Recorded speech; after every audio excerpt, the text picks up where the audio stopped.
اب اس فرضی قبر کے ساتھ بالکل اصل جیسے معاملات کرنا، فاتحہ پڑھنا، چادر چڑھانا، وہاں دیگر معاملات انجام دینا، یہ سب کے سب شریعت کے خلاف ہے اور ناجائز ہے۔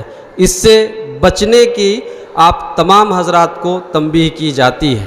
اور حضرت مفتی صاحب نے آخر میں ایک بڑی پیاری بات کہی کہ ہر انسان کے لیے گناہوں سے بچنے کے الگ الگ معیار ہیں، تو اگر آپ اس پہ لڑ نہیں سکتے، کچھ نہیں کہہ سکتے، تو کم از کم یہ مسلمان ہونے کے ناطے آپ پر ضروری ہے کہ جو شریعت کا مسئلہ بیان کیا گیا اس پر آپ ایمان رکھیں، اس کو درست جانیں، اور اس طرح کے جو معاملات فرضی قبر والے معاملات ہیں اس کو دل سے برا جانیں۔ وما علینا الا البلاغ۔ السلام علیکم ورحمۃ اللہ۔ ہے کہ کچھ لوگوں کا کہنا ہے کہ حضرت امیر معاویہ رضی اللہ تعالی عنہ صحابی نہیں، معاذ اللہ۔ پہلے تو آپ یہ سمجھیے کہ صحابی کسے کہتے ہیں۔ جب آپ کو سمجھ میں آ جائے گا کہ صحابی کون ہوتے ہیں تو آپ خود جواب دے لیجئے گا، کسی عالم سے پوچھنے کی ضرورت نہیں پڑے گی۔ تو اس معاملے میں سنیے غور سے۔ صحابی ان کو کہتے ہیں جنہوں نے ایمان کی حالت میں رسول اللہ صلی اللہ علیہ وسلم سے ملاقات کیا ہو، اور ایمان ہی کی حالت میں ان کا انتقال بھی ہوا ہو۔ ایمان کی حالت میں حضور صلی اللہ علیہ وسلم سے جن کی ملاقات ثابت ہو، اور پھر ایمان کی حالت ہی میں ان کا انتقال ہوا ہو سکتا ہے کہ بہت سے لوگ جو ہے بعد میں بہت سے لوگ پھر گئے تھے، مرتد ہو گئے تھے، تو ویسے لوگ صحابی نہیں ہوں گے۔ جو ایمان لائے حضور صلی اللہ علیہ وسلم پر، ان کی حیات میں حضور سے ملاقات ثابت ہو گئی، حضور سے ملاقات ہوئی، اور پھر ایمان کی حالت میں ان کا وصال ہوا، تو وہ کیا کہلائیں گے؟ وہ صحابی کہلائیں گے، ان کو صحابی کہا جائے گا۔ اور حضرت امیر معاویہ رضی اللہ تعالی عنہ یہ حضور صلی اللہ علیہ وسلم سے ایمان کی حالت میں ان کی ملاقات اور پھر ایمان کی حالت میں ان کے وصال کی صدہا نظیریں ہیں، صدہا کتابوں میں اس کی مثالیں ہیں۔ تو اب آپ سمجھ گئے ہوں گے کہ جب ایمان کی حالت میں رسول کائنات سے ان کی ملاقات ہے، ایمان کی حالت میں ان کا وصال ہے، تو وہ یقیناً صحابی رسول ہیں، ان کو صحابی نہ ماننے والا گمراہ ہے۔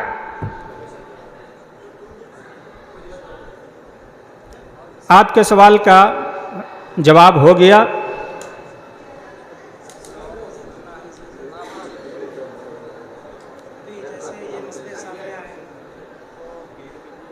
کچھ لوگوں کا اعتراض تھا کہ مفتی آ جائیں گے تو کیا ہوگا، وہ بھی تو مولوی کی ہی بات کریں گے، اور مولوی اور مفتی ایک ہی ہوتا ہے۔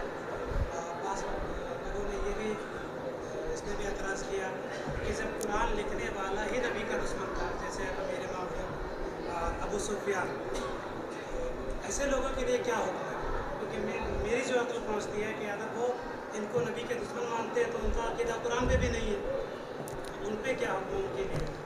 ایسے لوگ جو صحابہ کرام پر تان کرتے ہیں، تان و تشنیع کرتے ہیں، حضرت عثمان غنی رضی اللہ تعالیٰ عنہ جو خلفائے راشدین میں سے ہیں، وہ حضرت عثمان غنی رضی اللہ تعالیٰ عنہ صرف صحابی نہیں، صرف صحابی رسول نہیں، صرف وہ خلیفہ راشد ہی نہیں، بلکہ حضور صلی اللہ علیہ وسلم کے وہ داماد بھی ہیں۔ آپ لوگ جانتے ہیں کہ حضرت علی داماد پیغمبر ہیں، اتنا ہی تک آپ لوگ جانتے ہیں نا کہ حضور صلی اللہ علیہ وسلم کے داماد کا نام حضرت علی ہے۔ لیکن میں آپ کو بتا دوں کہ حضرت علی کے نکاح میں حضور صلی اللہ علیہ وسلم کی صرف ایک صاحبزادی تھی۔ کئی صاحبزادی تھی؟ صرف ایک، حضرت فاطمہ۔ لیکن حضرت عثمان غنی رضی اللہ تعالی عنہ کے نکاح میں حضرت رسول کائنات صلی اللہ علیہ وسلم کی دو صاحبزادیاں یکے بعد دیگرے آئیں۔ پہلے ایک صاحبزادی کا نکاح کیا، ان کا جب وصال ہو گیا تو آپ نے دوسری صاحبزادی کا ان سے نکاح کر دیا. اسی لیے حضرت عثمان رضی اللہ تعالیٰ عنہ کو ذوالنورین کہا جاتا ہے. کیا کہا جاتا ہے؟ ذوالنورین، دو نور والے. دو نور والے یعنی حضور کی دو صاحبزادی آپ کے نکاح میں گئی. جب دوسری صاحبزادی کا نکاح کا وصال ہوا، جب دوسری صاحبزادی کا بھی وصال ہو گیا، وہ بھی حضرت رسول کائنات کی زندگی میں، تو آقا صلی اللہ علیہ وسلم نے ارشاد فرمایا کہ اگر میری کوئی اور صاحبزادی بغیر نکاح کے ہوتی تو میں اس کا بھی نکاح عثمان سے کر دیتا. تو حضرت عثمان غنی کا مرتبہ کتنا اعلیٰ، دو دو بیٹیاں نبی کے ان کے نکاح میں، اور فرما رہے ہیں ایک اور صاحبزادی ہوتی تو ان کا بھی نکاح کر دیتا. تو اگر وہ معاذ اللہ، جیسے انہوں نے سوال کیا کہ کچھ لوگ کہتے ہیں کہ وہ اسلام سے خارج تھے، اگر وہ اسلام سے خارج تھے تو رسول کائنات اپنی بیٹی کا نکاح ان سے کرتے. اسلام سے خارج کا مطلب یہ ہے کہ مسلمان نہیں. ہمارا حکم یہ ہے کہ ہم اپنی بیٹی کو کسی غیر مسلم کو نہیں دے سکتے، اور تم نبی کے لیے مان رہے ہو کہ نبی نے دو دو بیٹیوں کو غیر مسلم کے نکاح میں دے دیا. معاذ اللہ رب العالمین. ایسے لوگ اپنے ایمان اور اسلام کی خیر منائیں. ایسے لوگوں کی باتوں میں آپ آ کر اپنے ایمان کو برباد ہی کر سکتے ہیں، اور کیا کر سکتے ہیں. حضرت عثمان غنی کی فضیلت جو رسول کائنات کے حضور تھی، اس کو بیان کیا جائے تو گھنٹوں لگے گا، لیکن یہی کافی ہے کہ دو دو بیٹیاں آپ نے دیا، اور کہا کہ تیسری بیٹی ہوتی تھی اس کا بھی نکاح کر دیتا. اس لیے ایسے لوگوں سے ہمیشہ دور رہنا، کیونکہ آقا صلی اللہ علیہ وسلم نے ارشاد فرمایا ایاکم و ایاہم، ان سے دور رہو اور ان کو اپنے سے دور رکھو. جو نبی پاک صلی اللہ علیہ وسلم کے سنت اور نبی پاک صلی اللہ علیہ وسلم کے سنت سے دور رہیں. ایک بات اور آپ کو میں بتا دوں، اہل سنت والجماعت، ہم لوگ کون ہیں؟ اہل سنت والجماعت. اہل سنت و جماعت، ہم سنت اور جماعت والے ہیں. نبی کی سنت اور جماعت صحابہ کی اقتداء کرنے والے کو اہل سنت و جماعت کہا جاتا ہے. اور اہل سنت و جماعت کی نشانی تابعین کے زمانے میں، تبع تابعین کے زمانے میں تھا. ابھی جیسے نشانی ہے کیا؟ مسلک اعلیٰ حضرت.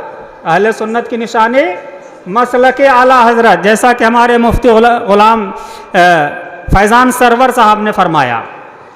اور اس زمانے میں اہل سنت و جماعت کی نشانی تھی حب الشیخین. کیا نشانی تھی؟ حب الشیخین، فضیلت الشیخین و حب الختنین. یہی لفظ ہے حضرت جی، تفضیل الشیخین و حب الختنین، کہ نبی پاک صلی اللہ علیہ وسلم کے جو پسندیدہ جماعت ہے، جن کو اہل سنت و جماعت کہا جاتا ہے. ایک کتاب ہے شرح عقائد نصفی، جو ہندوستان نہیں پوری دنیا کے تمام سنی مدارس میں پڑھائی جاتی ہے، بلکہ جو وہابی دیوبندی ہیں ان کے مدارس میں وہ پڑھائی جاتی ہے، شرح عقائد نصفیہ. اس میں لکھا ہوا ہے کہ اہل سنت و جماعت کی نشانی یہ ہے کہ شیخین کو فضیلت دینا، تفضیل الشیخین. حضرت ابو بکر صدیق اور حضرت عمر فاروق رضی اللہ تعالی عنہ کو تمام صحابہ سے بڑھ کر ماننا، حضرت علی سے بھی بڑھ کر ماننا. وحب الختنین، اور حضور صلی اللہ علیہ وسلم کے دونوں داماد سے محبت کرنا. حضور کے دونوں داماد سے محبت کرنا. ابھی میں نے دو داماد کا نام لیا ہے نا، حضور کے دو داماد کا نام لیا. کن کا نام لیا ہے؟ حضرت عثمان غنی اور حضرت علی کرم اللہ وجہہ الکریم. ان دونوں دامادوں کا نام لیا, یہ دونوں داماد پیغمبر ہیں, تو ان دونوں دامادوں سے محبت کرنا یہ اہل سنت و جماعت کی نشانی ہے. اگر کوئی حضرت علی سے محبت کرتا ہے اور حضرت عثمان کو معاذ اللہ گالی دیتا ہے تو وہ سنی نہیں ہے, وہ سنی نہیں ہے. اور جو سنی نہیں ہے وہ آپ کا نہیں ہے, آپ اس کے ساتھ کسی بھی قسم کا تعلق نہیں رکھیں گے. نہ کھانا, نہ پینا, نہ سونا, نہ جاگنا, نہ رشتہ, نہ ناتا, نہ بیاہ, اگرچہ وہ کوئی بھی ہو. جو سنی نہیں ہے, سنی ہونے کی نشانی یہ ہے کہ حب تفضیل الشیخین, حضرت صدیق اکبر اور حضرت عمر کو فضیلت دینا اور حضور کے دونوں داماد کو سے محبت کرنا, حضرت عمر, حضرت عثمان غنی اور حضرت علی مرتضیٰ کرم وجہ الکریم دونوں سے محبت کرنا, یہ سنی کی نشانی ہے, سنی کی نشانی ہے. جو دونوں سے محبت نہ کرے, اگر کوئی حضرت عثمان سے محبت نہ کرے, علی سے محبت کرے, وہ بھی سنی نہیں. اگر کوئی حضرت عثمان سے محبت کرے اور حضرت علی سے محبت نہ کرے, وہ بھی سنی نہیں. وہ سنی نہیں, وہ ٹنی ہے, ٹنی. اس کے قریب میں مت جانا.